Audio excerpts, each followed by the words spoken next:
வணக்கம். காலத்தின் குரல் நிகழ்ச்சிக்கு உங்கள் அனைவரையும் அன்புடன் வரவேற்கிறேன். தமிழகம் கடனில் மூழ்கி இருக்கிறது. தமிழகத்தினுடைய நிதி நிலைமை ஆண்டுக்கு ஆண்டு அதல பாதாளத்துக்கு சென்று கொண்டிருக்கிறது என்றெல்லாம் எதிர்க்கட்சிகள் புகார் சொல்லி வந்தன. எதிர்க்கட்சிகளுடைய இந்த புகாரை உறுதிப்படுத்தக்கூடிய வகையில் தணிக்கை துறையினுடைய அறிக்கை வெளியிடப்பட்டிருக்கிறது. அந்த அறிக்கையில் கடந்த 5 ஆண்டுகளில் இல்லாத அளவுக்கு தமிழகத்தினுடைய வரி வருவாய் சதவீதம் குறைந்திருப்பதாக சுட்டிக்காட்டப்பட்டிருக்கிறது. மேலும் பொதுத்துறை நிறுவனங்களிடமிருந்து 81,000 கோடி ரூபாய் அளவுக்கு நஷ்டம் ஏற்பட்டிருப்பதாகவும் கூறப்பட்டிருக்கிறது.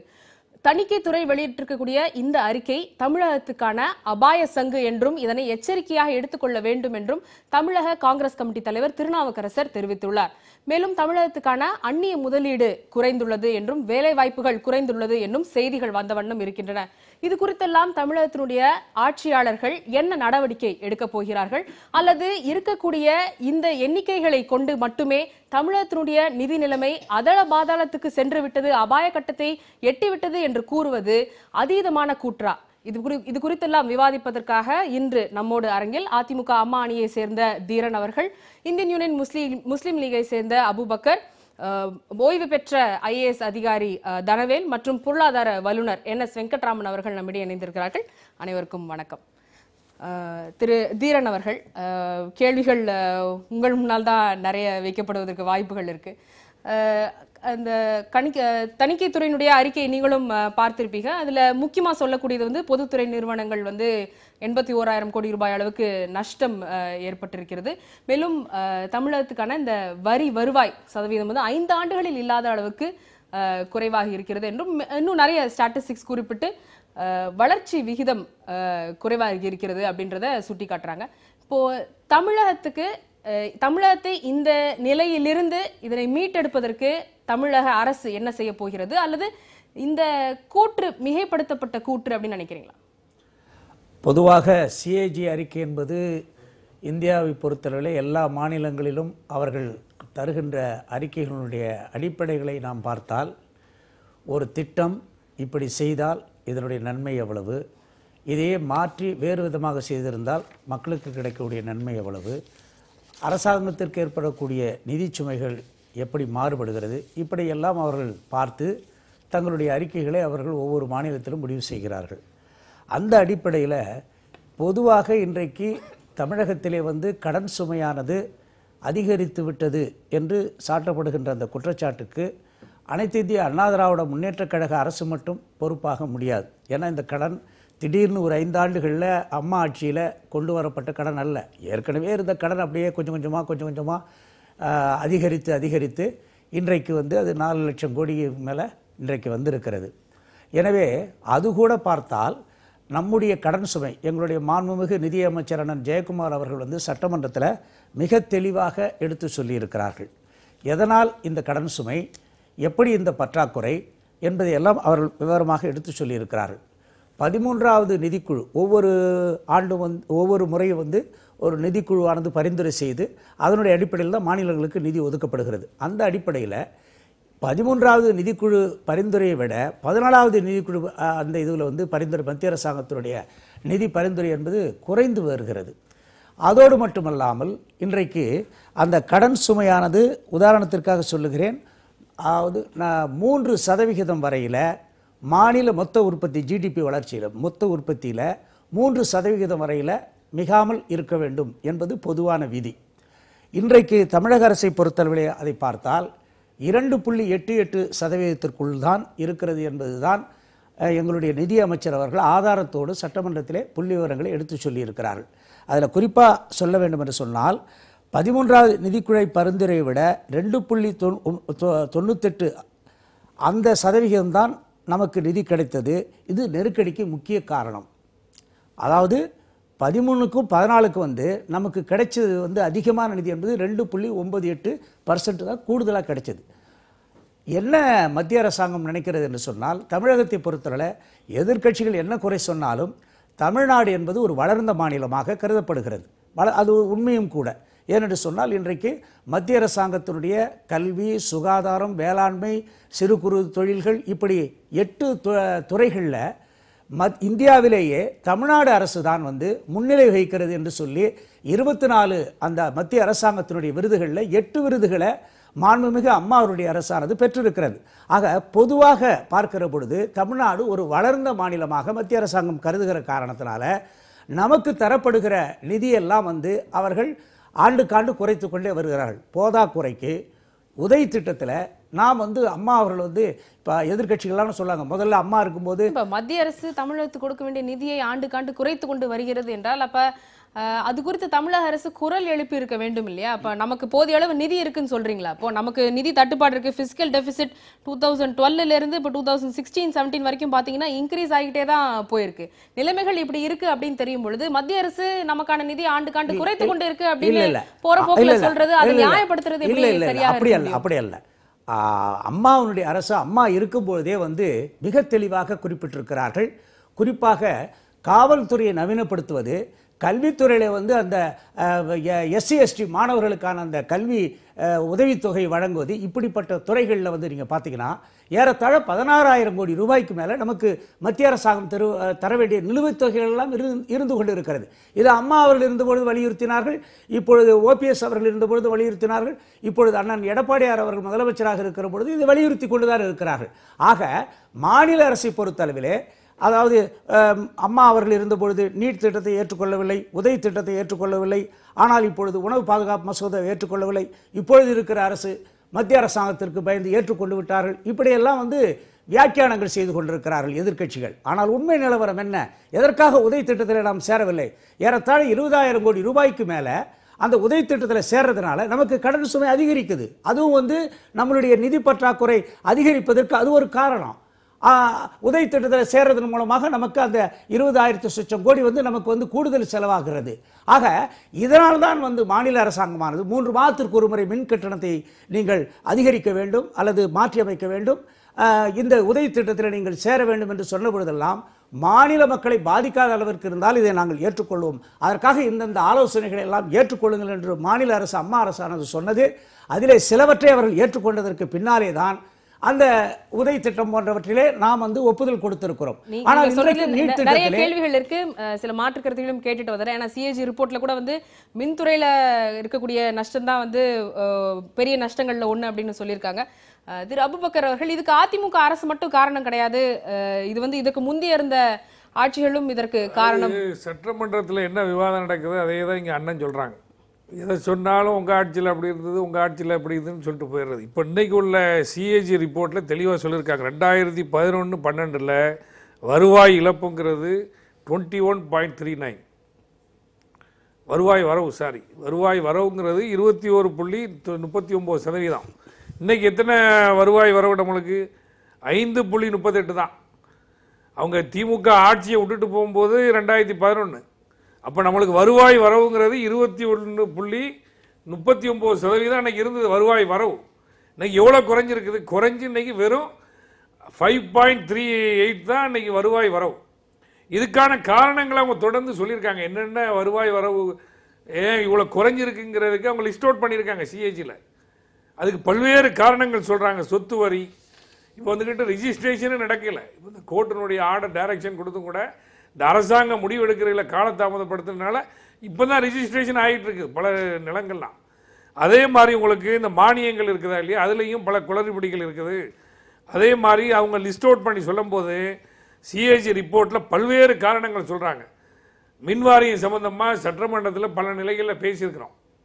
அவங்க மிகை மின் மாநிலம்னு சொல்லி இப்போ ஏற்கனவே திமுக ஆட்சியில் சஃபிஷியண்டாக எலக்ட்ரிசிட்டி இல்லை, அதை மட்டும் தான் சொல்லிக்கிட்டு இருந்தாங்களே தவிர இவ்வளோ தூரம் இப்போ இழப்பீடு வந்திருக்குன்னு சொல்லியிருக்காங்களா இல்லையா இன்றைக்கி சிஏஜி ரிப்போர்ட் சம்மந்தமாக. அவங்க சொல்லக்கூடிய காரணங்களை எடுத்துக்கிட்டிங்கன்னு சொன்னால் பல்வேறு காரணங்களை சிஏஜி சொல்லியிருக்குது. அன்யூஸ்டு ஃபண்ட்ஸ், அதாவது மோனோ ரயிலுக்கு 200 கோடி ரூபா ஒதுக்கியிருக்கிறாங்க. டீசாலினேஷன் பிளான்ட் ராமநாதபுரம் தூத்துக்குடியில் 200 கோடி ரூபா ஒதுக்கி அது முழுமையாக பயன்படுத்தாமல் திருப்பி போயிட்டு. ஹெரிட்டேஜ் சிட்டி அந்த பாரம்பரிய நகரங்களுக்காக வேண்டி 46 கோடி ரூபா ஒதுக்கப்பட்டது, அதுவும் திரும்ப போயிட்டு. அதே மாதிரி அவங்க சொல்லக்கூடிய காரணங்கள் என்னன்னு சொன்னால் கிட்டத்தட்ட அவங்க பல்வேறு திட்டங்கள்லேருந்து அரசாங்கத்தினுடைய நடைமுறைகள் அவங்க எடுத்திருக்கக்கூடிய கொள்கையை சரியான முறையில் செயல்படுத்தாதன் காரணமாக அதனால தான் இந்த வருவாய் இழப்பு. அவங்க பல்வேறு திட்டங்கள் இப்போ இதை எடுத்துக்கிட்டு சமச்சீர் கல்வி கொண்டு வந்தாங்க. இவங்க முதல்ல என்ன பண்ணாங்க, ஏற்றுக்கிற மாட்டேன்னு சொன்னதுனால திருப்பி அந்த புஸ்தகங்கள்லாம் பிரிண்ட் பண்ணக்கூடிய சூழ்நிலை. அதனால இழப்பு. அவங்க சொல்றது லிஸ்ட் அவுட் பண்ணியிருக்காங்க. வெறுமனே பிளைண்டா அவங்க வந்துகிட்டு ஒன்றும் சொல்லல. இப்போ இது எல்லாத்துக்கும் அடிப்படையான காரணம் அரசு ஸ்திரமற்றதாக இருக்கிறது அப்படின்னு. ஆமாமா, ஒரு உறுதியான கொள்கைகள் என்ன பாருங்களா, அதாவது ஒரே பயனாளிக்கு 2-3 பெனிஃபிட் போயிருக்கு. அதுலயும் சொல்றாங்க ஒரே பயனாளிக்கு கூடுதலாக உதவித்தொகை போனதுனால கல்வி, அதாவது பள்ளி கல்விக்கு வந்துக்கிட்டு 13.37 கோடி ரூபாய் இழப்பு. இவங்க சொல்ற லிஸ்ட் அவுட் பண்ணியிருக்காங்க ஒன்று ஒன்றா. என்ன காரணங்கள் சொல்லியிருக்காங்க, பிளைண்டா சொல்லல, பல்வேறு காரணங்களை சொல்லி இதெல்லாம் சரியான முறையில் இந்த அரசாங்கம் செயல்படாததன் காரணமாக, தவறான கொள்கையின் காரணமாக தான் இந்த இழப்பீடு வந்திருக்கிறதே தவிர வேற ஒன்றும் கிடையாது. அதே மாதிரி அவங்க சொல்லும்போது என்ன சொல்றாங்கன்னு சொன்னா, உங்களுக்கு அந்த மாலை நேர நீதிமன்றங்கள் அதெல்லாம் வந்துகிட்டு சரியான முறையில் பயன்படுத்தல, அதுவும் சொல்றாங்க. லிஸ்ட் அவுட் பண்ணல அவங்க பல்வேறு காரணங்கள். இதற்கான அடிப்படை காரணங்கள் என்னன்னு சொல்றீங்க? இப்போ ஒவ்வொரு துறையிலும் ஏற்பட்ட விஷயத்துக்கு ஒவ்வொரு காரணங்கள் இருக்கும். அரசாங்கத்தினுடைய பாலிசி சரி கிடையாது. ஒரு நிலைப்பாடு, நேற்று ஒரு நிலைப்பாடு, இன்னைக்கு ஒரு நிலைப்பாடு முதல் காரணம். ரெண்டாவது, இவ்வளவு பலம் வாய்ந்த ஒரு கட்சியா இருந்தும் ஒரு 50 நாடாளுமன்ற உறுப்பினர்களை வச்சிருக்காங்க. ஆட்சியில் இன்னைக்கு 6 வருஷம் கம்ப்ளீட் ஆகி 7ஆவது வருஷம் அவங்க பண்றாங்க. இப்படி இருந்தும் கூட மத்திய அரசாங்கத்திலிருந்து போராடி பெறக்கூடிய வலிமை உங்ககிட்ட இல்ல. பல்வேறு கோரிக்கைகளுக்கு தொடர்ந்து நாங்க குரல் கொடுத்துட்டு வரோம் அப்படினு சொல்றாங்க. இப்ப கூட டெல்லியில போய் சந்திச்சிட்டு வந்திருக்காங்க. நீட் தேர்வுல போய் பார்க்கறாங்க. 2 டைம் தீர்மானம் நிறைவேற்றப்பட்டு சட்டமன்றத்தில் நிறைவேற்றப்பட்ட தீர்மானங்கள் ஜனாதிபதியினுடைய டேபிளுக்கே போகல. அதுக்கு முன்னாடி ஹெச்ஆர்டி மினிஸ்ட்ரியில் தாக்கல் பண்ணி வச்சுட்டாங்க. இவங்க வந்துக்கிட்டு இவங்க அனுப்பின தீர்மானம் ஜனாதிபதிக்கு போகலன்னு சொன்னால் என்ன செய்திருக்கணும்? அப்பவுமே ஜனாதிபதி எல்லாத்தையும் கூட்டு போய் பண்ணியிருக்கணும். ஆள் பார்ட்டியை கூட்டிட்டு போய்க்கலாம், இல்லைன்னா இவங்களுடைய எம்பிக்களை கூட்டு போய்க்கலாமே. எதையுமே செய்யலையே. நாங்கள் ஏதாவது நடவடிக்கை எடுத்துட்டா உட்காந்துக்கிட்டு இருப்போம்னா எப்படி செய்ய போகிறாங்க? போராடினா தான் நடக்கும். இவ்வளோ பலம் வாய்ந்த ஒரு கட்சியாக இருந்தும் கூட மத்திய அரசாங்கத்திலிருந்து போராடி அந்த நிதிகளை பெற முடியவில்லை. மாநில சுயாட்சி இழந்துகிட்டே இருக்கிறோமே. நம்மளுக்குரிய அந்த எல்லாமே போயிட்டு இருக்கு, பறி போயிட்டு இருக்கு. நடிகர் கமலஹாசன் கூறுவது போல எல்லா துறைகளிலும் ஊழல் இருக்குங்களா? ஊழலுங்கிறது போயதான் முன்னாள் பிரதமர் டாக்டர் மன்மோகன் சிங் சொன்ன மாதிரி ஊழலுங்கிறது ஒரு கேன்சர் வியாதி மாதிரி. அது அடிப்படையிலேருந்தே அகற்றணும். அதே போல் இங்கே ஊழல் எந்த அளவுக்கு மிக மிஞ்சி இருக்குன்னு சொல்லிட்டு எல்லாத்துக்கும் தெரியும். எவ்வளோ கரப்ஷன் இருக்குங்கிறது இன்னைக்கு ஒவ்வொரு நாளும் செய்தி வந்துக்கிட்டு இருக்கு. இந்த அரசாங்கம் குறிப்பாக அவங்க மறைந்த முதல்வர் அவருடைய காலத்திற்கு அப்புறம் எவ்வளோ குற்றச்சாட்டுகள் அதிகாரிகள் மேலே, அமைச்சர்கள் மேலே சொல்லப்பட்டிருக்குங்கிறது எல்லாத்துக்கும் தெரிஞ்சது தானே. தொடர்ந்து பேசலாம். திரு தனவேல் ஐயா அவர்கள், இப்போ பல்வேறு ஸ்டாட்டிஸ்டிக்ஸ் நம்ம பார்த்துருக்கோம், சிஏஜி ரிப்போர்ட்டில் இப்போ கொடுத்துருக்காங்க. இப்போ இது நிஜமாவே வந்து ஒரு அபாய சங்கு ஊதப்பட்டிருக்கிறது அப்படின்னு சொல்கிற அளவுக்கான ஒரு அலார்மிங் சிச்சுவேஷனாக இது? அதாவது இப்போ முதல்ல குறிப்பிட விரும்புவது வந்து, இப்போ தலைமை கணக்கு தணிக்கையாளருடைய இந்த அறிக்கை வந்து முக்கியத்துவம் வாய்ந்தது. இப்போ ஏதாவது வந்து நம்ம அரசோ அல்லது அரசியல் கட்சிக்காரர்களோ இதை சாதாரணமாக எடுத்துக்கொள்ளக்கூடாது. இது முக்கியத்துவம் வாய்ந்தது. அதே போல் இந்த அறிக்கைகள் வந்து ஆண்டுதோறும் சமர்ப்பிக்க எல்லா மாநிலங்களுக்கு உண்டு. இப்போ மத்திய அரசு அந்த ரயில்வேயில் கூட இன்றைக்கு சில பிரச்சனைகள் கொடுத்துருக்காங்க. ஆனால் இந்த அறிக்கையை இவங்க வந்து அந்த கட்சி அரசியல் பாகுபாடு கொண்டு நம்மளுடைய நிர்வாகத்தை சீர்திருத்த வேண்டும் என்கிற நோக்கத்தில் எந்தெந்த மாநிலங்கள் இந்த அறிக்கையை வந்து முழுமையாக அதை கவனத்தோடு கவலையோடு அந்த அறிக்கையை பார்த்து திருத்த நடவடிக்கைகள் மேற்கொள்ளுகிறதோ அந்த மாநிலங்களில் முன்னேற்றம் ஏற்படும். நம்ம இதையும் ஒரு இப்போ எதிர்கட்சியினுடைய குறை சொல்வது போல் நினச்சிக்கிட்டோம்னா முன்னேற்றம் காண முடியாது. இதில் குறிப்பாக வந்து சொல்லியிருக்கிறது அவங்க வருவாய் வரவினுடைய வளர்ச்சி கடந்த காலங்களில் இருந்ததை விட வளர்ச்சி விகிதம் கடந்த 5 ஆண்டுகளில் மிக குறைந்த வளர்ச்சி வீதம் 5.38 இருக்குது. இது வந்து கடந்த காலங்களில் ஒரு காலத்தில் 20 விழுக்காடெல்லாம் தாண்டி இருந்தது. இப்போ மிக குறைந்த வளர்ச்சி அப்படின்னு சொல்லிட்டு, அதே போல் இந்த வருவாய் பற்றாக்குறை ரெவன்யூ டெபிசிட், இப்போ இந்த ரெவன்யூ டெபிசிட் வந்து 2013 வரையில் சர்ப்ளஸாகவே இருந்தது, டெபிசிட்டுங்கிறதே இல்லை. ஆனால் அதற்கு பிறகு தொடர்ந்து வரக்கூடிய ஆண்டுகளில் சர்ப்ளஸாகவே கொஞ்சம் கொஞ்சமாக அதிகமாகிட்டு போகுது, டெபிசிட் அதிகமாகிட்டு போகுது. சர்ப்ளஸுங்கிற நிலைமை மாறி அது கொஞ்சம் நம்ம கவலைப்படாத ஒரு அளவுக்கு ஆயிருக்கு. இருந்தாலும் கூட இந்த ஃபிஸ்கல் டெபிசிட்ன்ற கூட நிதி பற்றாக்குறையை பார்த்தோம்னா அது 2,23,000 கோடி அளவுக்கு நிதி பற்றாக்குறை. கடந்த ஆண்டு, அதற்கு முந்தைய ஆண்டு வந்து 1,91,000 கோடி. இது கூடுதலாக இருந்தாலும் கூட இவங்களை வச்சிருக்கிற அந்த டார்கெட் அதிகபட்சம் 3 விழுக்காடை தாண்டக்கூடாதுன்னு சொல்கிற அந்த விழுக்காட்டுக்குள்ளே இருக்கிறது ஓரளவு கொஞ்சம் கவலை குறைக்கக்கூடிய ஒரு விஷயமாக எடுத்துக்கலாம். ஏன்னா அந்த எல்லையை தாண்டி போகலை தமிழ்நாடு. இன்னமும் நாம் மீண்டு வர முடியும் என்பதற்கான நம்பிக்கை ஃபிஸ்கல் டெபிசிட் 3க்குள்ளே இருக்கிறத கூறுது. அவங்க சொல்றது என்னன்னா, சொந்த வரி வருவாயை பெருப்பதற்கான நடவடிக்கைகளை தமிழக அரசு எடுக்கவில்லை. ஓன் டேக்ஸ் ரெவன்யூவில் அதிக கவனம் செலுத்தவில்லை. ரெண்டாவது வந்து கிராண்ட்ஸ் இன் எய்டு குறைஞ்சி போயிருக்கு. இப்போ 13வது நிதி கமிஷன் சொன்னாங்களா, அந்த மாதிரி சில இதெல்லாம் மத்திய அரசினுடைய கொள்கை மாறுபாட்டினால, வளர்ந்த மாநிலம் என்கிற காரணத்தினால வளர்ந்த மாநிலங்களுக்கு சில பாதிப்பு இருக்கிறது. ஆனால் இதை வளர்ந்த மாநிலங்கள் என்ன பண்ணணும், இதற்கான நம்ம உருப்படியாக எந்தெந்த வகையில் வருவாய் ஈட்டக்கூடியதோ செலவினத்தை குறைக்கக்கூடியதோ இந்த 2 நடவடிக்கை எடுக்கணும். இப்போ ஜிஎஸ்டி வந்துட்டதுனால இப்போ இந்த அதிக வருவாய் ஈட்டக்கூடிய வாய்ப்புகள் மிக குறைவாக இருக்குது. இந்த ஜிஎஸ்டியினுடைய செயல்பாடு அடுத்த ஒரு 6 மாதம் பார்த்த பிறகு தான் அது தமிழ்நாட்டில் எந்த அளவிற்கு பாதிக்கும் அல்லது என்ன கூடுதலாக வரும்ன்ற செய்தி தெரிய முடியும். ஆனால் இதற்கு இடையில் ஒரு கவலை தருகிற விஷயம் என்ன, கடந்த ஒரு 10 ஆண்டுகளாகவே எடுத்துக்கிட்டோம்னா அரசுகள் நமக்கு வந்து செலவினத்தை கட்டுப்படுத்துவதில் குறிப்பாக தேவையற்ற மானியங்களில் 2 வகையாக எடுத்துக்கலாம். வளர்ச்சிக்கு உந்துதல் தரக்கூடிய மானியங்கள், வெறும் தேர்தலுக்கு ஓட்டு சேகரிக்கக்கூடிய மானியங்கள் சிலது இருக்குது. இது வந்து அரசியல் கட்சிக்காரங்களுக்கு எல்லாரும் தெரியும். ஆனால் அந்த மானியங்களில் கை வைக்கவே மாட்டேங்கிறாங்க. இப்போ பொது விநியோக திட்டம் முக்கியமானது. இப்போ பொது விநியோக திட்டத்துக்கு செலவு செய்கிறதுல டார்கெட்டட் பிடிஎஸ் வச்சுருக்காங்க, ஒட்டுமொத்த பிடிஎஸ்ன்னு சொல்கிறாங்க. ஆனால் இன்றைக்கு நமக்கு 2 கோடி குடும்பங்கள் வாக்காளர் அட்டை சுமார்.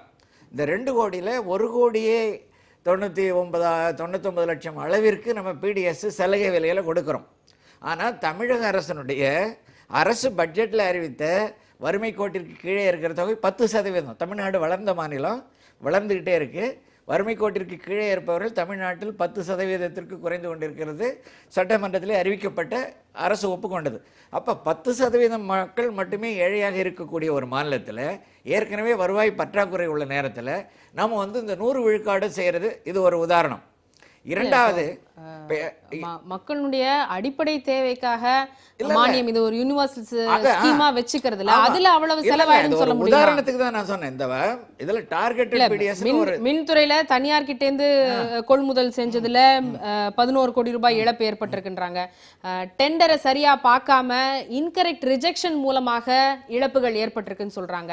இப்ப அதெல்லாம் விட்டுட்டு இப்போ மக்களுக்கு அடிப்படையாக இருக்கக்கூடிய சில விஷயங்களுக்கான மானியத்துல கை வைப்பது எப்படி வந்து சரியா இருக்கு? இது அவ்வளவு பெரிய செலவாயிடுமா தமிழக அரசுக்கு? அரசாங்கம் வந்து எந்த ஒரு இக்கட்டான நிலைமைக்கு போகும்போது எல்லா செலவினங்களையும் மறுபார்வை பார்க்கணும். ஏன்னா சிஏஜி அறிக்கை கொடுத்திருக்கிறது, இது ஒரு வார்னிங் சிக்னல் மாதிரி வச்சுக்கணும். அப்போ வந்து 2 வாய்ப்பு தான்.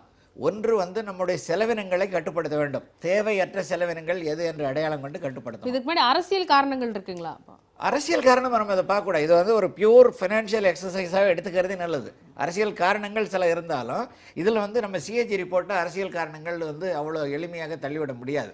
இது வந்து ரிப்போர்ட்டை பொறுத்தவரையில் இது சீரியஸாக எடுத்துக்க வேண்டியது. இப்போ நாம் சொல்வது என்னன்னா, ஆமாம், அதாவது ஒன்று வந்து இப்போ உதாரணத்துக்கு டெண்டர் கோர்னதில் ஒரு குறிப்பு சொல்லியிருக்காங்க. அதாவது டிஎன்இபி டெண்டர் வந்து 2 ஆண்டுகள் மாற்றி கண்டிஷனை மாற்றுறதுனால 45 கோடி இழப்பு ஒரு பர்டிகுலர் கேஸில் அப்படின்ற ஒரு உதாரணம் சொல்கிறாங்க. பொதுத்துறை நிறுவனங்களில் 80,000 கோடி இழப்புன்னு சொல்கிறாங்க. இந்த பொதுத்துறை நிறுவனங்களில் 80,000 கோடி இழப்பு என்பது குமுலேட்டிவ் லாஸ், இத்தனை ஆண்டுகளாக இருந்து கடந்த ஆண்டு வரையில் இருக்கிற லாஸ். அதனால் அது திடீர்னு நம்ம பார்த்து பயப்பட தேவையில்லை. ஆனால் குறிப்பாக அதில் டிஎன்இபி தமிழ்நாடு மின்சார வாரியமும் 8 போக்குவரத்து கழகங்கள் இருக்கிறது பெருந்தொகையாக ஒரு 15,500 கோடி அளவுக்கு இருக்கிற அளவுக்கு பெரிய நட்டங்களை கொடுக்கக்கூடிய இந்த துறைகளில் கவனம் செலுத்தணும் சொல்கிறாங்க. அதில் வந்து சீரமைப்பதற்காக அதில் என்ன சொல்கிறாங்க, பெர் மைலேஜ் ஏர்னிங் 28லேருந்து 27 குறையுது. இதெல்லாம் வந்து பார்க்க வேண்டியது அந்த துறை சார்ந்த சீரமைப்பு நடவடிக்கைகளை நாம் எடுத்தாகணும். அதே போல் திட்ட செயலாக்கங்களில் இப்போ நீங்கள் குறிப்பிட்டீங்க ஒரு சில கேஸில் இதை தள்ளி போகிறதுனால இவ்வளோ ஆச்சுன்னு. உதாரணத்துக்கு கடந்த அறிக்கையில் சொல்லும்போது மதுரவாயல் பறக்கும் சாலை திட்டத்தை இடையில கைவிட்டு மீண்டும் எடுத்ததுனாலே அந்த டெண்டர் வந்து கிட்டத்தட்ட 1,500 கோடி எக்ஸஸா கூடுதல் செலவினம் ஏற்பட்டது. ரிப்போர்ட்ல இப்ப குறிப்பிடக்கூடிய விஷயங்களுக்கு அரசியல் காரணங்களே இருக்காதா? ரிப்போர்ட்டுக்கு இந்த ரிப்போர்ட்ல வந்து பின்னாடி அரசியல் காரணங்கள் இருக்காதா? சிஏஜி ரிப்போர்ட்ல அரசியல் காரணங்கள் கற்பிப்பது வந்து நியாயமல்ல. எந்த அரசியலையும் சொல்லுவாங்க, இது பழைய அரசியலையும் குறை சொல்லியிருக்காங்க, இந்த அரசியலையும் குறை சொல்லியிருக்காங்க. இதை மேலோட்டமா இது அரசியல் காரணங்களுக்கான ரிப்போர்ட் எடுத்து ஆய்வு பண்ணோம்னா அது சரியான அணுகுமுறையா இருக்காது. ஆனால் ஒரு நல்ல நிர்வாகத்திற்கு சிஏஜி ரிப்போர்ட் வந்து மிக மிக துணை புரிகிற, நம்முடைய குறைகளை நாமே சரிபார்த்து கொள்வதற்கான ஒரு வாய்ப்பாக இதான் நம்ம வச்சுக்கிட்டு பார்த்தா தான் நம்ம திருந்த முடியும். அந்த வகையில் பார்க்கிற பொழுது தேவையற்ற செலவினங்களை கட்டு, உதாரணத்துக்கு இப்போ இந்த கலர் டிவி கொடுத்த விஷயங்களும் இது போன்ற விஷயங்களை பார்த்தீங்கன்னா 90 விழுக்காடுக்கு மேலே கொடுத்துருக்காங்க. 2 கோடி குடும்பங்களில் 1,90,00,000 பேர் கொடுத்துருக்காங்க. அது நம்ம எய்ம் பண்ணது வந்து வறுமை கோட்டிற்கு கீழே இருக்கிறவர்களுக்கு பெண்களுக்கு கொடுக்கலான்றது தான். அது போன்ற சேவையற்ற செலவுகளை இப்போ நீங்கள் பொது விநியோக திட்டத்தில் கை வைக்க முடியாது, கவனமாக இருக்கணும். மற்றது வந்து இப்போ இந்த ஆடுகள் வழங்குறது இதெல்லாம் வந்து ப்ரொடக்ஷன் ஓரியன்டாக வரும். இதில் எது எது தேவையற்றது இந்த லீக்கேஜை கட்டுப்படுத்துறதுல ஓரளவு.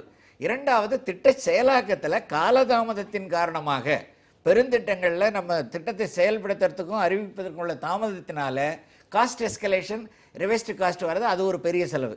இதை கட்டுப்படுத்தி ஆகணும். கூடுதலாக வருவாய் ஈட்டுவதற்கான முனைப்புகளை அரசு எடுத்துக்கொள்ள வேண்டும். அவங்க அந்த சில பாயிண்ட்ஸ் எல்லாம் சொல்லிட்டு எங்கெங்க லீக்கேஜ் இருக்கு, எது இதுல கவனம் இல்லைன்னு தெளிவா. இந்த ரிப்போர்ட்ல இருந்து தமிழக அரசு கற்றுக்கொள்ள வேண்டிய பாடங்கள் என்ன, இல்லைன்னா இதுல இருந்து உடனடியாக செய்ய வேண்டிய விஷயங்கள் என்ன? உடனடியாக செய்ய வேண்டிய விஷயங்கள்னா, இப்போ நம்ம வந்து இன்றைக்கு வந்து மின்னணு முறையில் மின் ஆளுமை முறை வந்தாச்சு. தமிழக அரசு அதை ஏற்கனவே இன்ட்ரடியூஸ் பண்ணியிருக்காங்க. ஆனால் இன்னும் முழுமையாக ஃபாலோ பண்ணல. எந்த துறை சார்ந்த ஒரு சப்சிடியாக இருந்தாலும் ஒதுக்கீடாக இருந்தாலும் இந்த மின் ஆளுமையை முழுமையாக பயன்படுத்தி அது உடனுக்குடன் போய் சேர வேண்டிய இடத்துக்கு சேரணும். அந்த காலதாமதம் என்பது அதிகம் ஏற்படாத, உரிய நேரத்தில் போய் சேரும், கூடுதல் செலவினம் தவிர்க்கப்படும். அதே போல் டெண்டர் முறைகளில் ஒரு பணியை தொடங்குறாங்கன்னா, இந்த தொடங்குறப்ப அதற்கான நிதி இருந்தால் வேலையை ஆரம்பித்தாங்கன்னா அடுத்த 2வது இன்ஸ்டால்மெண்ட் 3வது இன்ஸ்டால்மெண்ட் கொடுக்கும் பொழுது காலதாமதம் இல்லை. முதல்ல வந்து பில்லர்ஸ் போட்டுட்டு 1 வருஷம் அப்படியே நிற்கும். அப்புறம் ஒரு 2 வருஷம் கழிச்சு திரும்ப அடுத்தாப்புல இதை போடுவாங்க, காங்கிரீட்டு. இதனால என்ன ஆகுதுன்னா, ஆரம்பத்தில் போட்ட திட்ட மதிப்பீடு நிறைய இதில் எஸ்கலேஷன் வந்துடும். இதில் தடுத்தாலும் அதில் பெருந்தொகைகள் சேமிப்பது. ஏன்னா வந்து பொதுப்பணித்துறை, நெடுஞ்சாலைத்துறை, இது போன்றதில் நீர்ப்பாசன திட்டங்கள், பெரிய திட்டங்கள் ஆகிற செலவுகளில் கணிசமான அளவு குறைக்க முடியும். இதை வந்து இந்த நம்ம சிஏஜி ரிப்போர்ட்டை வந்து ஒரு கண்காணிப்பை எடுத்துக்கிட்டு, இந்த ஆண்டு ரிப்போர்ட்டு மட்டும் இல்லை, கடந்த 2-3 ஆண்டுகளில் சொன்ன ரிப்போர்ட்டையும் எடுத்து அப்பப்போ அரசு இதை வந்து அசம்பிளியில் வைக்கிறாங்க. ஆனால் என்னென்னா, அது ஒரு சடங்காக வச்சுட்டு அப்புறம் அடுத்தாப்புல வந்து நம்முடைய வாய்ஜாலத்தினால பேசிட்டு இதை சமாளிச்சிக்கலாம், அரசியல்காரனை கற்பித்துலாம் நினைப்பதை விட இதை ஒரு நல்ல முழுமையான நம்ம தணிக்கை வந்து நமக்கே வந்து நமக்கு ஒரு கூடுதலான ஒரு எச்சரிக்கை தருகிற ஒரு நல்ல ரிப்போர்ட் அப்படின்னு எடுத்துக்கிட்டு அரசாங்கம் இதை பண்ணணும்னா. திரு வெங்கட்ராமன் அவர்கள், இப்போ இந்த ரிப்போர்ட்டை நம்ம எவ்வளோ சீரியஸாக எடுத்துக்க வேண்டியது இருக்கு? இதுக்கு பின்னாடி இருக்கக்கூடிய அரசியல் காரணங்கள் ரிப்போர்ட்டுக்காகன்னு இல்லை, பட் அதுக்கப்புறம் இதை வச்சு அரசியல் கட்சிகள் இதை எப்படி பார்க்குறாங்க அப்படின்னு? அதாவது ஒவ்வொரு வருஷமே ஒரு அறிக்கை வரும். இதில் எந்த வருஷம் அறிக்கையை நீங்கள் பார்த்தீங்களாலும் சிஏஜி ரிப்போர்ட் பார்த்தா பல குறைகள் சொல்லியிருப்பாங்க. சில சமயம் ஆக்கப்பூர்வமான ஆலோசனைகள் சொல்லியிருப்பாங்க, சில பேர் பாராட்டுகளும் சொல்லியிருப்பாங்க. இதை ரொம்ப கேர்ஃபுல்லாக படித்து பார்த்தேன். ஒவ்வொன்றும் எங்கேயா ஒரு இடத்துல தமிழ்நாடு அரசை இவங்க பாராட்டியிருக்காங்களான்னு பார்த்தா என்னால் கண்டே பிடிக்க முடியல. அதே சமயம் ஒரு நிறைய அவங்க சொல்லியிருக்கிற குறைகளெல்லாம் நிறையா வலு இருக்குது, நான் இல்லைன்னு சொல்லவே இல்லை. இவங்க ஒரு ஆக்கப்பூர்வமான அறிக்கை கொடுத்துருக்காங்க. ஆனால் இது போது அறிக்கை கொடுக்கும்போது குறைய சொல்லும் போது நிறைகளும் சொல்ல வேண்டியது சிஏஜியோட கடமை. அது ரொம்ப முக்கியம். ஒரு 2-3 உதாரணம் சொல்கிறேன். நான் தமிழ்நாட்டில் ஒன்றுமே நடக்கலை, இதை படித்து பார்த்தீங்கன்னா தமிழ்நாடே அகல பாராளமாக போயிடுச்சு நீங்கள் சொல்ல மாதிரி, அந்த மாதிரி போக வேண்டிய அவசியம், நினைக்க வேண்டிய அவசியமே கிடையாது. உதாரணமாக எடுத்துக்கோ, சோலார் பவர் ப்ராஜெக்ட் எடுத்துங்க. சோலார் மோடி அரசு வந்த உடனே கடந்த ஒரு 4 வருஷத்தில் 3000 மெகாவாட்டாக இருந்த போல இங்கே 12,500 மெகாவாட்டாக இந்தியா இருக்குது. அதில் தமிழகத்துக்கு ஒரு பங்கு உண்டு. 150 மெகாவாட்டாக இருந்தது, இப்போ 1150 மெகாவாட்டாக தமிழ்நாட்டில் சோலார் பவர் இருக்குது. ஒரே இடத்துல 460 மெகாவாட் பவர் போட்டிருக்காங்க ராமநாதபுரத்தில். உலகத்திலே எங்கேயுமே கிடையாது. ரொம்ப ஆக்கப்பூர்வமான செய்திகள். இப்போ ஆட்டோமொபைல் காம்போனன்ட்ஸ் இண்டஸ்ட்ரி இருக்குது. ஆட்டோமொபைல் காம்போனன்ட்லாம் ஒன்றும் தொய்ஞ்சு போகிற சில பிரச்சனைகள் இருந்தாலும் நிறைய ஆட்டோ புது காம்போனன்ட்ஸ் வந்திருக்கு. இப்போ ஆட்டோ டயர் இண்டஸ்ட்ரி வந்திருக்கு, அப்போலோ டயர் வந்து இப்போ சிஏ டயர் ஆரம்பிக்க போகிறாங்க. இது மாதிரி நல்ல நல்ல விஷயங்கள்லாம் வந்திருக்கு. ஒன்றும் இல்லை, டைசல் பயோடெக் பார்க்னு இருக்குது. அதில் ஃபேஸ் 1 முடிஞ்சு ஃபேஸ் 2 முடிஞ்சு ஃபேஸ் 3 ஆரம்பிக்க போகிறாங்க. அதில் ஒரு நல்ல ஒரு இதான இது. அதனால் இது மாதிரி அறிக்கை கொடுக்கும்போது நல்லதையும் பாராட்ட வேண்டியதாக அவங்களுக்கு ஒரு கடமை. அதை செய்யலையோன்னு எனக்கு தோணுது. என்னால் தேடி பார்த்து என்னால் கண்டுபிடிக்கவில்லை. அது ஒரு சாராக இருக்கட்டும். ரெண்டாவது, இல்லை ஒரு சில சொல்லியிருக்கிறது வந்து ரொம்ப எனக்கு கவலை ஏற்படுத்துறது ஒரு 3 விஷயம். ஒன்று வந்து அவங்க சொல்லியிருக்காங்க, இந்த சரண்டர் ஆஃப் ஃபண்ட்ஸ் இருக்குது இல்லையா, அதாவது ஒரு சோலார் பவர் இது டீசாலினேஷன் 200 கோடியாக போட்டுருந்தாங்க, சரண்டர் பண்ணிட்டாங்கன்னா அதே மாதிரி மனோ ரயிலுக்கு 200 ரூபா சரண்டர் பண்ண, அது ஒரு நிர்வாகத்தோட குறையோட அறிகுறி தான். சந்தேகம். அதுக்கு கவர்மெண்ட் எக்ஸ்ப்ளனேஷன் கொடுக்கணும். ஏன் சாதாரணமாக எப்படி நடக்கும்னா, இவங்க திட்டம் போட்டிருப்பாங்க, பட்ஜெட்டில் இல்லாத பல செலவுகளை அப்பப்போ அறிவிச்சுட்டே போயிட்டு இருப்பாங்க. அறிவிச்சுட்டே இப்போ பணம் இருக்குது, இங்கே செலவு வைக்கணும், அங்கே ஏதாவது பண்ணணும் சொல்லுவாங்க. செய்யும்போது ஆக்கப்பூர்வமான திட்டத்துக்குள்ள பணத்தை எடுத்து அங்கே தள்ளி விட்டுருவாங்க. சரண்டர்னு பேர் யூஸ் பண்ணாங்க. கார்பரேஷனில் அடிக்கடி நடக்கும். எப்போவும் இதில் முதல் விக்டிம் வந்து கல்வித்துறை பணத்தை எடுத்து வேற எங்கேயான போட்டு விட்ருவாங்க. இப்போ கல்வித்துறைக்கு பணம் குறைஞ்சி போயிடும். இதை சிஏஜியில் கண்டுபிடிச்சி சொல்லியிருக்காங்க. அது ஒன்றும். அதை விட இன்னொரு கடுமையான குற்றச்சாட்டு நிதி நிலைமை மாத்திரம் இல்லை, இந்த தெர்மல் பிளான்ட்டில் வர பொல்யூஷனை பற்றி சொல்லியிருக்காங்க. ஃப்ளை ஆஷ்னு அதில் எனக்கு 2 காரியம் வந்து கேட்ட உடனே, அதாவது இவ்வளவு நான் ஒரு கெமிக்கல் இன்ஜினியரிங்களோட சொல்கிறேன், நான் ஃப்ளை ஆஷ் எல்லாத்தையும் இருக்கும். அந்த ஃப்ளை ஆஷ் இவ்வளவு கடுமையான பிரச்சனையான்னு பார்த்தா, இதுக்கு ஏன் இந்த தமிழ்நாடு பொல்யூஷன் கண்ட்ரோல் இதை பற்றி ஒன்றும் பேசவே இல்லை இது வரைக்கும். அவங்களோட கடமை தானே முதல் கடமை. இப்போ பொல்யூஷனுக்கு போது தான் நோட்டீஸ் கொடுத்தாங்களா, ஆக்ஷன் எடுத்தாங்களா? இவ்வளோ கடுமையானதாக தனியார் துறை அதில் மூடி இருப்பாங்க. அது மூடவே இல்லை. தமிழ்நாடு பொல்யூஷன் கண்ட்ரோல சிஏஜி கேட்டாங்களா? கேட்டுட்டு அறிக்கை சொல்லியிருக்கேன், வந்து வெளியே இருந்தோம் தெரியல.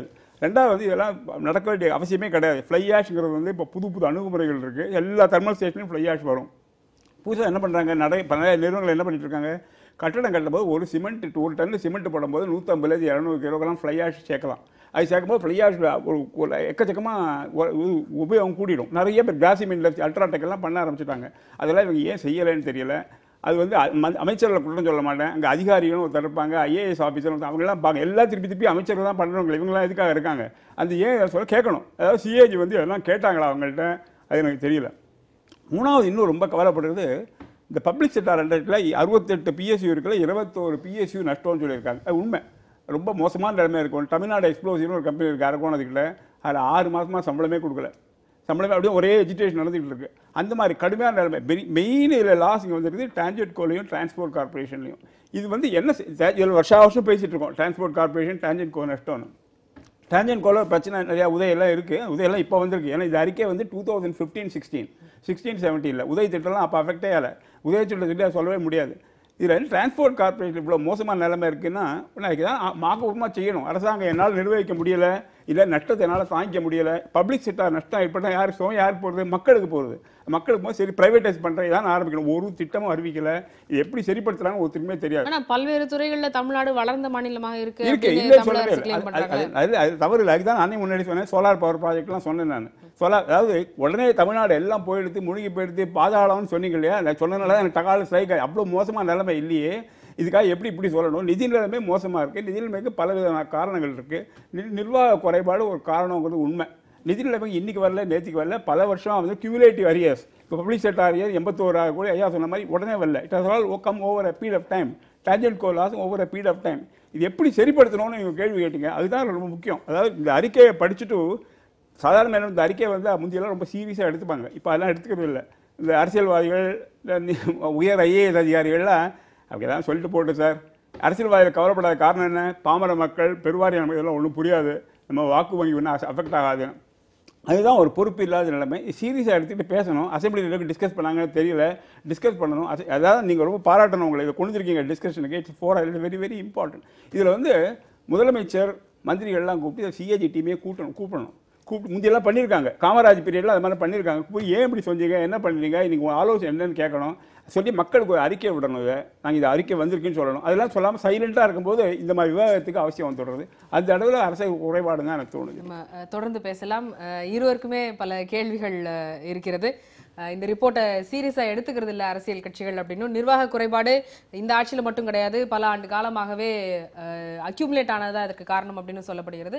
தொடர்ந்து பேசலாம். ஒரு சிறிய இடைவேளைக்கு பிறகு காலத்தின் குரல் தொடரும். Chennai race bank exam coaching institute வழங்கும் காலத்தின் குரல் ஒரு சிறிய இடைவேளைக்கு பிறகு. வணக்கம். காலத்தின் குரல் தொடர்கிறது. நம்ம இடைவேளைக்கு முன்பு பல்வேறு விஷயங்கள் பேசிட்டு இருந்தோம். பல்வேறு கேள்விகள் எழுப்பப்பட்டிருந்தன.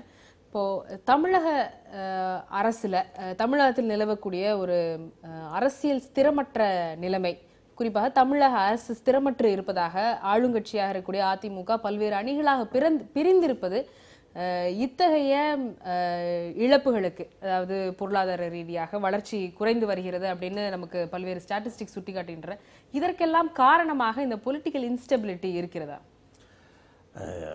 அனைத்து இந்திய அண்ணா திராவிட முன்னேற்ற கழகத்தை பொறுத்தளவில் இந்த கருத்து வேறுபாடு தான் இருக்குதே தவிர எங்கள் எம்எல்ஏக்களுக்குள்ள வேறு எந்த விதமான ஒரு அணியோ பிரிவோ அந்த மாதிரிலாம் கிடையாது. இது ஒரு குறிப்பிட்ட சில காலத்துக்குள்ளே அது வந்து மறைவதற்கான அல்லது 2 பேரும் ஒன்றுபடுவதற்கான வாய்ப்புகள் தான் 99% இருக்குது. இதில் சில காரணங்களுக்காக வந்து அவங்க கொஞ்ச காலத்துக்கு கருத்து வேறுபாடுகளில் போயிட்டுருக்காங்க. ஆனால் இதை ஒரு வாய்ப்பாக பயன்படுத்தி கொண்டு நிர்வாகமோ அல்லது மத்திய அரசோ நமக்கு மாநில அரசாங்கத்திற்கு செய்ய வேண்டியவற்றை அவர்கள் செய்ய மறுத்தால் மக்கள் என்ன நினைப்பார்கள் என்று சொன்னால், மக்கள் நலனிலே மாநில அரசுக்கு இருக்கிற அக்கறை ஏன் மத்திய அரசாங்கத்திற்கு இல்லாமல் போய்விட்டது என்ற ஒரு எண்ணம் மக்கள் மத்தியில் வர ஆரம்பிச்சிடும். குறிப்பாக இப்போ கூட நான் சொல்கிறேன், இந்த அரசாங்கம் இப்போ ஐயா வெங்கட்ராமன் ஐயா சொன்னது மாதிரியே வந்து எங்களுடைய நிதியமைச்சர் மாண்புமிகு ஜெயக்குமார் அவர்களே பல செய்திகளை அதில் குறிப்பிட்டு சொல்லியிருக்கிறார். அதில் என்னன்னாக்கா நீங்கள் பார்த்தீங்கன்னா நம்மளுடைய இந்த செலவினங்கள் வந்து வரும்போது ஏறத்தாழ வந்து நமக்கு வந்து மொத்த அரசினுடைய செலவு வந்து 1,75,357 கோடி. இதில் மாநில அரசு ஊழியர்களுடைய சம்பளம், அந்த ஓய்வூதியம், இது மட்டுமே 92,850 கோடி ஆகுது. ஆக ஏறத்தாழ பாதிக்கு மேலே வந்து இதுக்கே போகுது. அப்புறம் கடனுக்கு வேறு வட்டி கட்டணும், வாங்குகிற கடனுக்கு வேறு வட்டி கட்டணும். ஆக இதெல்லாம் குறிப்பிட்டு பார்த்தாக்கா மாநில அரசாங்கத்தை பொறுத்தளவில் கடந்த 3 ஆண்டுகள் அதை மனதார ஒப்புக்கிட்டு இருக்கார் நிதியமைச்சர் அவர்கள் வந்து மனதார ஒப்புக்கிட்டு இருக்கார். எப்படி ஒரு மாநிலத்தினுடைய கடன் சுமை குறையும் அப்படின்னாக்கா, ஒன்று வந்து என்ன பண்ணணும், வந்து வருவாயை உயர்த்தணும், அதே நேரத்தில் வந்து செலவுகளுடைய திறனை அதிகரிக்கணும், வருவாய் பற்றாக்குறையை நீக்கணும் என்று அவரே தெளிவாக சொல்கிறார். இதை வந்து கடந்த 3 ஆண்டுகளாக 6.6% தான் வந்து நம்மளுடைய வருவாயானது இருந்து கொண்டிருக்கு. கொஞ்சம் கூட மாற்றமே இல்லை. அதுக்கு ஐயா சொன்ன மாதிரி கூட இந்த பத்திரப்பதிவில் அது உண்மையிலே வந்து மாநில அரசாங்கம், நம்முடைய அமைச்சர் பெருமக்கள், அவர் வணிக வரித்துறை அமைச்சர், பத்திரப்பதிவுத்துறை அமைச்சராக இருக்கிறார் அண்ணன் வீரமணி அவர்கள் வந்து இதுக்காக எவ்வளோ முயற்சி பண்ணாங்க. இப்போ தான் அந்த அதிகாரியை மாற்றினாங்க. என்னன்னாக்கா, அவர்கள் ஏதோ ஒரு நிர்வாக காரணங்களை சொல்லி அரசுக்கு வர வேண்டிய வருவாய் கிட்டத்தட்ட ஒரு ஆண்டுக்கு பார்த்தால் ஒரு 3000 - 4000 கோடி ரூபாய் வரையில் அரசுக்கு வருவாய் இழப்பு ஏற்பட்டிருக்கிறது பத்திரப்பதிவில் மட்டும். அதுக்கு காரணம் என்னவென்று சொன்னால், இந்த அமைச்சர்கள் கொள்கை முடிவை சொல்லுகிற பொழுது அதிகாரிகள் வேறு சில காரணங்களை சொல்லி அதை உதாரணத்துக்காக நான் சொல்கிறேன், இது எல்லாத்துக்குமே நான் சொல்ல வரல, அதில் மட்டும் அப்படி ஆயிருக்கு. அடுத்தது, ஒரு அரசு என்பது மக்கள் நல அரசு. அம்மாவினுடைய அரசு என்பது ஒரு மக்கள் நல அரசு, வெல்ஃபேர் ஸ்டேட். இந்தியாவில் இல்லை, உலகத்திலேயே தமிழ்நாடு அரசாங்கத்தை போல மக்கள் நலனில் குறிப்பாக கல்வி, அவருடைய வேலைவாய்ப்பு, அதே போல் வந்து சுகாதாரம், இந்த மாதிரியான துறைகளில் அதிக கவனம் எடுத்துக்கொண்டு அதிக நன்மைகளை செய்திருக்கிற ஒரு அரசு அம்மாவனுடைய அரசு. அந்த அடிப்படையில் தான் எங்களுடைய அரசுக்கு வந்து பல நெருக்கடிகள் வருது. ஒரு உதாரணத்துக்காக சொல்கிறேன், இந்த 1,00,000 கோடி ரூபாய் வந்து விவசாயத்தில் மட்டும் வருது, நமக்கு வருவாய் வந்திருக்கணும். ஆனால் இந்த ஆண்டு என்ன கணக்கிடுறார்கள் சொல்ல, கடந்த ஆண்டு இந்த ஆண்டு கணக்கிடுற தொகையை பார்த்தால் 30,000 கோடி, ஏறத்தாழ 1,00,000 கோடியில் 1/3 பங்கு நமக்கு வந்து அதில் நஷ்டம் வருவதற்கான வாய்ப்பு இருக்குன்னு புள்ளி விவரங்கள் சொல்லுங்கண்ணே. என்ன காரணம்? நமக்கு காவிரியில் வர வேண்டிய தண்ணீர் வரல, கடந்த 3-4 ஆண்டுகளாக சரிவர மழை பெய்யல. நீங்கள் ஒரு முறை வந்து நமக்கு வந்து ஒரு குறுவை சாகுபடி பொய்த்தால் 1,200 கோடி ரூபாய் நமக்கு நஷ்டம் ஏற்படுகிறது. அதே போல சம்பா சாகுபடி என்று சொன்னால் வறட்சி நிவாரண நிதியை முழுவதுமாக பெற்று தருவதற்கும் காவிரி விவகாரத்துக்கான ஒரு நிரந்தர தீர்வு பெறுவதற்கும் தமிழக அரசினுடைய குரல் இன்னும் வலுவாக இருக்க வேண்டும். அதற்கு ஆளுங்கட்சியாக இருக்கக்கூடிய அதிமுக பல அணிகளாக பிரிந்திருப்பது அதற்கான காரணமாக பல்வேறு தரப்பிலிருந்து கூறப்படுகிறது. இப்ப நீங்க பிரிஞ்சிருக்க, இப்ப திமுக எதிர்கட்சி, அண்ணா திமுக ஆளுங்கட்சி. ஆனாலும் கூட பொது பிரச்சனை என்று வருகிற பொழுது அது நீட் தேர்வாக இருந்தாலும் சரிதான், அல்லது வேறு எந்த பிரச்சனையாக இருந்தாலும் சரிதான், ஒருமித்து ஆளுங்கட்சி எதிர்கட்சி எல்லாமே அனைத்து கட்சிகளுமே வந்து ஒருமித்து தான் குரல் கொடுக்கிறார்கள். ஒருமனதாக இயற்றப்பட்ட மசோதாக்களுக்கும் மத்திய அரசு வந்து அதை மதிப்பளிக்கவில்லை. அதைத்தான் சொல்ல வரேன். ஆனால் எதிர்கட்சி ஆளுங்கட்சியிலேயே வந்து மக்கள் நலனில் வந்து ஒருமித்து நாங்கள் முடிவெடுத்து மத்திய அரசாங்கத்திடம் கோரிக்கை வைக்கிற பொழுது எங்கள் கட்சிக்குள்ளேயே சில கருத்து வேறுபாடு காரணமாக பிரிந்திருப்பவர்கள் வந்து மாறுபாடான கருத்தை எப்பொழுதும் சொல்ல மாட்டார். ஆனால் ஓபிஎஸ் அவர்கள் முதலமைச்சராக இருக்கும் பொழுது எவ்வளவு வேகமாக வெளியிலிருந்து பார்க்கும் பொழுது இந்த கட்சிக்குள்ள ஸ்திரத்தன்மை இல்லை, இதுல வலுவான குரல் இல்லை அப்படின்ற தோற்றம் நீங்க சொல்வது போல ஏற்றுக்கொண்டால் கூட ஒரு தோற்றமாவது வெளியில் ஏற்படும். அப்படி ஒரு தோற்றம் ஏற்படும் பொழுது தமிழக அரசினுடைய குரலுக்கு அதிக மதிப்பு மத்திய அரசிடம் இருக்காது தானே? இது இயல்பான விஷயம் தானே? உங்க ஆளுங்கட்சிக்குள்ள இருக்கக்கூடிய பிரச்சனைகள் மாநிலத்தினுடைய நலனை பாதிக்கக்கூடியதாக தானே இருக்கிறது. இல்ல, நீங்க இதுல பார்க்கணும். அதாவது இது அம்மா வழி நடக்கிற அரசுன்னு நாங்கள் தெளிவாக சொல்லியிருக்கிறோம். அதில் ஓபிஎஸ்ஸாக இருந்தாலும் சரி தான், இப்பொழுது தமிழக முதலமைச்சராக இருக்கிற அண்ணன் எடப்பாடியாராக இருந்தாலும் சரி தான், எல்லாமே வந்து அம்மா வகுத்து கொடுத்த பாதையில் தான் நாங்கள் வந்து கவனமாக போயிட்டுருக்கிறோம். அந்த அடிப்படையில் ஒரு காலத்தில் 2015 வரையில் இது மின் தட்டுப்பாடு உள்ள மாநிலம். அதை மின்மிக மாநிலமாக மாற்றி காட்டுவேன் என்று அம்மா சொன்னார்கள். அதற்காக வந்து என்ன இது செலவுகளை சந்திக்க வேண்டியிருந்தாலும் நாம் சந்திச்சு தான் ஆகணும் என்று சொல்லி அம்மா முடிவெடுத்ததனுடைய விளைவாக 2015 மின்மிக மாநிலமாகிறது. இன்றைய வரையில வந்து மின்சாரத்தில் பற்றாக்குறை இல்லாத அளவுக்கு பண்றோம். நம்ம மின்சாரத்தை காற்றாலை மின்சாரத்தை பிற மாநிலத்துக்கு வித்து கொடுக்க கேட்கிற அளவுக்கு வாதத்தை ஏற்றுக்கொள்கிறீர்கள் நீங்க? அந்த வாதம் வந்துக்கிட்டு ஒரு சமாளிக்கிறது வாதம். அது உலகம் முழுவதும் தெரிஞ்சுது. தமிழ்நாட்டுக்கு எவ்வளோ பெரிய தலைகுனிவுங்கிறது எல்லாத்துக்கும் தெரியும். எல்லா விஷயங்கள்லையுமே நம்மளுடைய கருத்தை மத்திய அரசாங்கம் கேட்கலங்கிறது காவேரி நதிநீர் பிரச்சனையிலேருந்து நீட் தேர்வு வரைக்கும் தீர்மானங்கள் நிறைவேற்றப்பட்ட வலு, அதாவது அங்கே அவங்கள வந்துக்கிட்டு வலியுறுத்தக்கூடிய அளவுக்கு அந்த ஸ்ட்ரென்த் இருக்கணுமா இல்லையா? மத்திய அரசாங்கம் நம்மளுடைய குரலை அவங்க வந்துக்கிட்டு ஏற்றுக்கிற மாட்டிருக்காங்க, நம்ம கோரிக்கையை ஏற்றுக்கிற மாட்டிருக்காங்க. எல்லா கட்சியும் சேர்ந்த போட்ட தீர்மானத்தை ஜனாதிபதி கூட அனுப்ப மாட்டிருக்காங்கன்றா இது நம்மளுடைய என்ன ஸ்ட்ரென்த்தை காட்டுது? சட்டமன்றத்தில் எல்லா கட்சியும் சேர்ந்து தீர்மானம் போட்டிருக்கிறோம் 2 டைம், 2 முறை தீர்மானம் போட்டும் கூட அந்த தீர்மானத்தை ஜனாதிபதியினுடைய ஒப்புதலுக்கு அனுப்ப மாட்டிருக்காங்கண்டா நம்மளை அவங்க என்ன மதிப்பிடுறாங்க? மக்களுடைய பிரதிநிதியாக இருக்கக்கூடியவங்க எல்லாரும் சேர்ந்து தீர்மானம் போட்டிருக்கிறோம். அதை ஏற்றுக்கலன்னா என்ன அர்த்தம்? எந்த விஷயத்திலையும் நம்மளுக்கு சாதகமாக செய்யலையே. இரண்டாவது, இப்போ அண்ணன் சொன்ன மாதிரி, இப்போ அவங்க ஆடிட்டர் சொன்ன மாதிரி, அதாவது பட்ஜெட்டில் நிதி ஒதுக்கிடுறாங்க, ஒவ்வொரு மானிய கோரிக்கையிலையும் நிதி ஒதுக்கிடுறாங்க. அது நிதி ஒதுக்கினதுக்கு அப்புறம் இவங்க என்ன பண்ணுறாங்கன்னா புதுசாக விதி 110 கீழ் இதை அதைன்னு அறிவிக்கிறாங்க. மானியம் அந்த துறைக்கு முடிஞ்சிருக்கும். ஒரு துறைக்கு மானியம் முடிஞ்ச அப்புறம் நிதி ஒதுக்கினதுக்கு அப்புறம் 110 கீழே அறிவிக்கிறாங்க. அப்போ எதிர்கட்சிகளாக இருக்கக்கூடிய நாங்கள் கேட்குறோம், ஏற்கனவே அந்த டிபார்ட்மெண்ட்டுக்கு நீங்கள் ஒதுக்கிட்டீங்களே, இப்போ 110 இது அறிவிக்கிறீங்களே, இந்த நிதி என்ன பண்ணுவீங்கன்னு கேட்குறேன். அதுக்கு பதில் இல்லை. அதே மாதிரி இந்த சிஏஜி ரிப்போர்ட் சம்மந்தமாக சட்டமன்றத்தில் எதிர்கட்சி தலைவர் தளபதி அவர்கள் பேசியிருக்காரு. காங்கிரஸ் கட்சி நாங்களாம் அது சம்மந்தமாக டிஸ்கஷன் பண்ணுன்னு சொல்லும்போது அதை பற்றி டிஸ்கஷன் பண்ணுறதுக்கு வாய்ப்பே இல்லை. இப்போ அண்ணன் வந்துக்கிட்டு மிகை மின் மாநிலம்னு சொல்கிறாங்களா இல்லையா? அன்றைக்கி திமுக ஆட்சி முடிகிற காலத்தில் அதிகமான இண்டஸ்ட்ரீஸ் வந்தது, அவங்களுக்கு அதிகமான இபி கொடுக்குறதுனால அந்த நேரத்தில் கொஞ்சம் நேரம் பிரச்சனை இருந்தது. ஆனால் இன்றைக்கி சிஏஜி ரிப்போர்ட்டில் என்ன சொல்கிறாங்க? தமிழ்நாடு மின்சார வாரியத்தில் தான் உங்களுக்கு 12,756.59 கோடி நஷ்டம். எப்படி நஷ்டம் வந்தது? மிகை மின் மாநிலம் சொன்ன அன்னைக்கு நம்மளுக்கு போகல மின்சாரத்தை வெளியில் விற்று நம்மளுக்கு லாபம்லாம் வந்திருக்கணும். அதாவது நான் மின்மிகை மாநிலம் என்று சொல்கிறது ஆதாரத்தினுடைய அடிப்படையில் தான் சொல்கிறேன். ஏன்னா திமுக ஆட்சி காலத்தில் வந்து போட்ட திட்டங்கள் தான் இப்போ வந்து இவங்க வந்து மின்சாரத்தை அதிகமாக உற்பத்தி பண்ணுறாங்களாம் சொல்கிறாங்க. நான் ஒரே ஒரு இது சொல்கிறேன். இப்போ இருக்கக்கூடிய மத்திய அரசாங்கமானது தமிழ்நாடு அரசாங்கத்தினுடைய ஆதரவில் இருக்க வேண்டிய அவசியம் இல்லை. அவங்களே தம்பிங் மெஜாரிட்டியில் அறுதி பெரும்பான்மையில் இருக்கிறாங்க பாஜக அரசு. ஆனால் திமுக ஆட்சி காலத்தில் ஐக்கிய முற்போக்கு கூட்டணியில் திமுகவும் காங்கிரஸும் அங்க வகித்த அந்த கூட்டணியில் இவர்களுடைய ஆதரவில் தான் மத்திய அரசாங்கமே நடக்குது.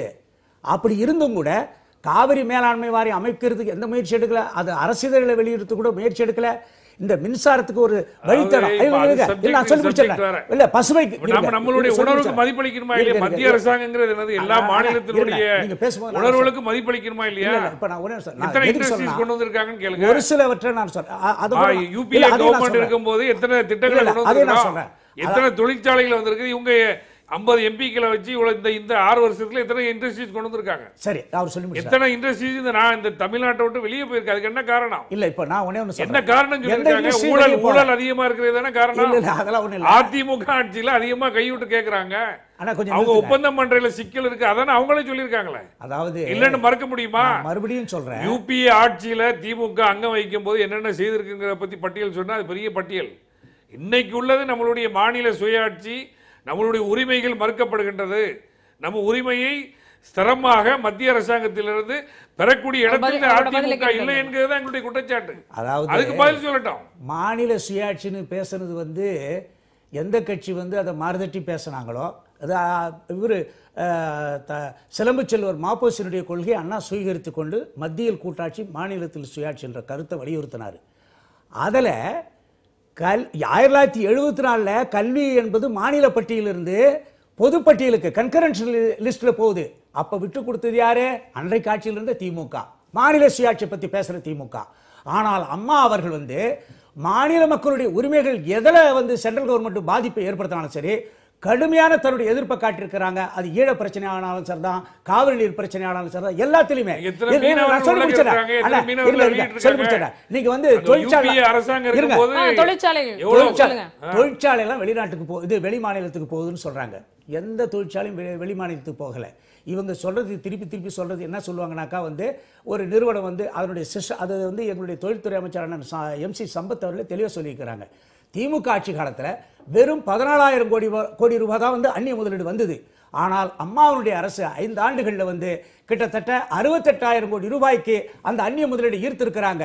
பல பேருக்கு ஏறத்தாழ வந்து ஒரு 38,000 பேருக்கு வேலை வாய்ப்பு கொடுத்திருக்காங்க.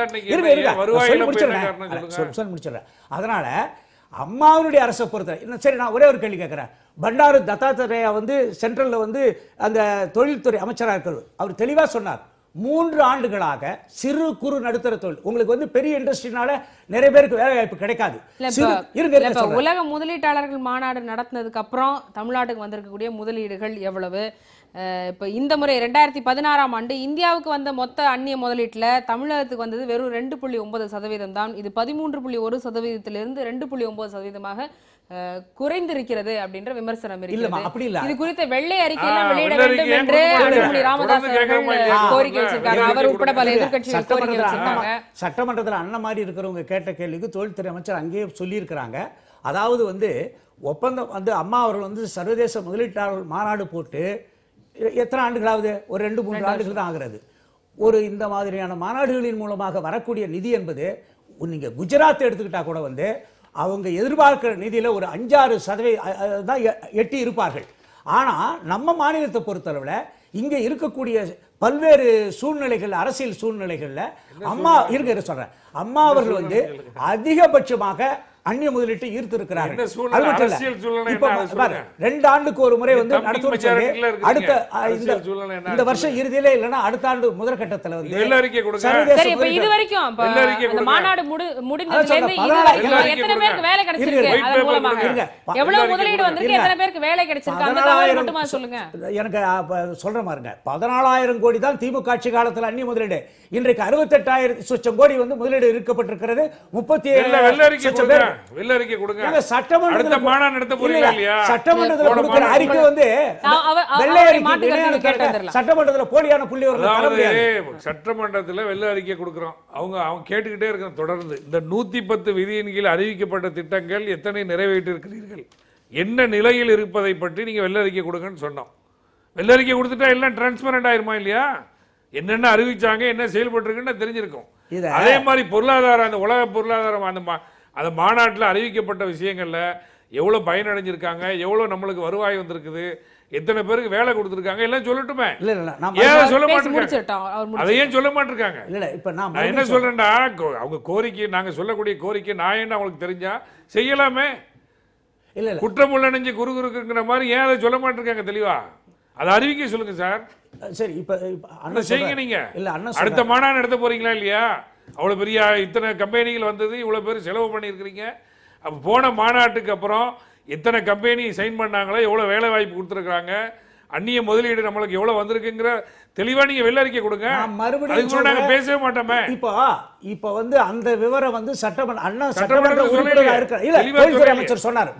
மொத்தம் படையே சொன்னாரே தவிர சொல்லியிருந்தா எல்லா பேப்பர்லயும் வந்து எவ்வளவு வருவாய் வந்திருக்கு, எத்தனை ஒப்பந்தம் போடப்பட்டிருக்கிறது, எத்தனை வந்து அதற்கு நிதி ஆதாரம் வந்திருக்கு, இன்னும் எத்தனை வர இருக்குன்னு தெளிவா சொன்னார். சரி இருங்க, நான் ஒரே ஒரு சொல்றேன். அதாவது தொடர்ந்து பேசலாம், நேரம் குறைவாக தான் இருக்கிறது. திருப்பி வர வாய்ப்பு கொடுக்கப்படும்.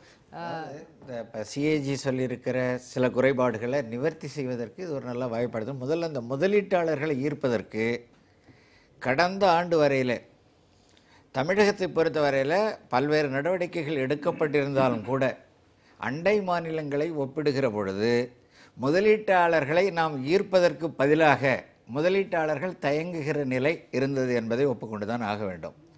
இப்போதாவது அந்த நிலைமைகளை இப்போ மாறுவதற்கான ஒரு வாய்ப்பாக எண்ணி முதலீட்டாளர்களை ஈர்க்கின்ற நடவடிக்கைகள், இதற்கு ஒரே உதாரணம் தெலுங்கானா. நீங்கள் உண்மையாக முதலீட்டாளர் இருக்குன்னா துணிமா அதை செயல்பாட்டில் காட்டணும். செயல்பாட்டில் இதுவரை தமிழகம் காட்டவில்லை, வெறும் அறிக்கையோடு தான் இருக்குது. என்ன செயல்பாடுன்னா, முக்கியமாக பெரு முதலீட்டாளர்களுக்கு அவங்களுக்கு கிடைக்கக்கூடிய கிளியரன்ஸ் ஃப்ரம் கவர்மெண்ட் அது எல்லாம் குறையில்லாமல் கிடைக்கணும், நிலம் கிடைக்கணும். இதை வந்து ஆந்திரா அரசு, தெலுங்கானா அரசுகள் முதலீட்டாளர்களை தேடி போய் நீங்கள் வாங்க தரேன்னு சொல்லி எந்த இடையீடும் இல்லாமல் விரைவுபடுத்தி கொடுக்குறாங்க. அதனால் அங்கே ஆர்வமாக போகிறாங்க. அதற்கு தெலுங்கானா ஒருபடி மேலே போய் பெரிய முதலீட்டாளர்களுக்கு ஒரு திட்டம் வகுத்து கொடுத்து அரசு ஒப்புதல் அளித்துவிட்டால் அதுக்கு விண்ணப்பித்த 15 நாட்களுக்குள் அவர்களுக்கு தேவையான அந்த அங்கீகாரங்கள் கிளியரன்ஸ் கிடைக்கவில்லை என்றால் ஆட்டோமேட்டிக்காக கிடைத்ததாக ஏற்றுக்கொள்ளப்பட்டு தொழில் தொடங்கலாம்ன்ற ஒரு சட்டத்தை கொண்டு வந்திருக்காங்க. நம்ம ஆனால் இவ்வளோ நாள் சொல்லுவோம், அந்த சட்டத்தை கொண்டு வருவதற்கான ஒரு ஆர்வமோ துணிவோ நம்மக்கிட்ட இல்லை. அது கொண்டு வந்தால் நம்மளுடைய நேர்மையை யாரும் கொஸ்டின் பண்ண முடியாது. அந்த வாய்ப்பு இனிமேல் டிரான்ஸ்பேரண்ட். அப்போ தான் வந்து நீங்கள் தொழில் முதலீட்டாளர் வருவாங்க. ஏன்னா இப்போ அண்டை மாநிலமும் நம்மள மாதிரி தூங்கிக்கிட்டு இருந்தால் நம்மள அலட்சியமாக இருக்கலாம். அவர்கள் விழித்து கொண்டார்கள். நாம் இப்போதாவது விழித்து கொண்டு தெலுங்கானா பண்ணியிருக்கிறதால எங்கள் இதில் யாரையும் அலைய விட மாட்டோம். இத்தனை அவங்க 15 நாள் சொன்னாங்களா, பரவாயில்ல, நாங்கள் 30 நாளுக்குள்ளே தரேன்னு சொன்னாலே இன்னும் நிறைய பேர் வருவாங்க. ஏன்னா அந்த மாநிலங்களை விட சென்னை, தமிழ்நாட்டில் இருக்கிறதுக்கு இயல்பான நல்ல சூழல்கள் இருக்குது, பாரம்பரியமான வளர்ச்சி உள்ள மாநிலம். இதையும் நாம் தவற விடக்கூடாது. இதையும் மீறி அவங்க அழைச்சிக்கிட்டு போகிறாங்க. அதை தவற விடக்கூடாது என்றால் 15 நாள் என்று தெலுங்கானா சொன்னதை 30 நாளுக்குள்ளே நாங்கள் எல்லாம் ஏற்பாடு செய்து தரணும் சட்டமாக போட்டால் அது ஒரு பெரிய மாற்றத்தை தமிழ்நாட்டுக்கு உண்டாக்கும் என்பதை நம்ம வேண்டுகோளாகவே சொல்லலாம். திரு வெங்கட்ராமன் அவர்கள், அதாவது தமிழ்நாட்டில் இன்றைக்கி தொழில் வளம் போதுமானதாக இல்லைங்கிறது உண்மை. அது காரணம் அரசியல் ஆளும் கட்சி மாத்திரம் இல்லை, எதிர்கட்சிகளும் பொறுப்பும், மக்களும் ஓரளவு பொறுப்பு. நான் உதாரணம் சொல்கிறேன் 2-3. கொச்சியில் வந்து ஒரு LNG இயற்கை எரிவாயு இறக்குமதி மையம் எடுக்கப்பட்டது. அது தமிழ்நாடு வழியாக பெங்களூர் போகணும். தமிழ்நாட்டில் 310 கிலோமீட்டர் பைப் லைன் போகணும். பைப் லைனை போக விடலை. அந்த திட்டம் வந்ததுன்னா தமிழ்நாட்டில் ஒரு 15,000 கோடி ரூபா பெட்ரோகெமிக்கல் காம்ப்ளெக்ஸ், பவர் ப்ராஜெக்ட்லாம் வர வாய்ப்பு உண்டு. அந்த வரும்போது மக்களுக்கு வந்து விவசாயிகளுக்கு தங்கள் நிலம் போயிடும். இழப்பீடு நாங்களே பற்றி ரொம்ப ஆலோசித்து விவசாயிகளோட பேசினேன். மத்திய அரசுக்கு எழுதினேன். மத்திய அரசு கெயிலேருந்து பதிலெலாம் வந்து எனக்கு தமிழ் அரசுக்கு அனுப்பிச்சாங்க. அதில் என்ன பிரச்சனைனா, அந்த விவசாயிகளோட பேசி அதை ஒரு தீர்வு கண்டு அவங்களுக்கு என்ன பண்ணுறோன்னு செஞ்சுருந்தாங்கன்னா கட்டாயம் அவங்க விட்டுருப்பாங்க. 15,000 கோடி முதலீடு வந்திருக்கும். அதோட ஒரு கடுமையான பிரச்சனை காத்துட்ருக்கு தமிழ்நாடு. இப்போ பூகம்பம் வெடிக்க போகுது. இப்போ LNG டெர்மினல் வந்து இங்கே வச்சிட்ருக்கோம். சென்னையில் இன்னும் நடந்துகிட்ருக்கு. 5,000 கோடி மேலே முதலீடு செஞ்சாச்சு. 2018 LNG ரெடியாக போகிறது. அந்த LNG கொண்டு தான் இயற்கை எரிவாயு வரும். அதை பைப்புள்ள எல்லா இடத்துக்கு கொண்டு போனால் தான் அங்கங்கே தொழிற்சாலை நடக்கும். எண்ணூர்லேருந்து தூத்துக்குடி கொண்டு வரது 1170 கிலோமீட்டர் பைப் லைன் போடணுன்னு இருக்குது. பைப் லைனே ஆரம்பிக்கலை. அது ஆரம்பித்த உடனே பெரிய பூகம்பம் வெடிக்க போது எல்லோரும் நாம் இடம் கொடுக்க மாட்டேன், அது கொடுக்க மாட்டேங்க. கொச்சியில் வந்து இப்போ அந்த 4,000 கோடி வீணாகி கிடக்கு. அதே மாதிரி தமிழ்நாட்டில் 5,000 கோடி வீணாகி போயிடுவோம் பயம். இதில் வந்து என்ன புரியணும், இல்லை நிறைய உதாரணம் சொல்ல முடியும். இதில் வந்து ஒவ்வொரு திட்டத்திலையும் இப்போ நெடுவாசல் திட்டம் எடுத்துவங்க.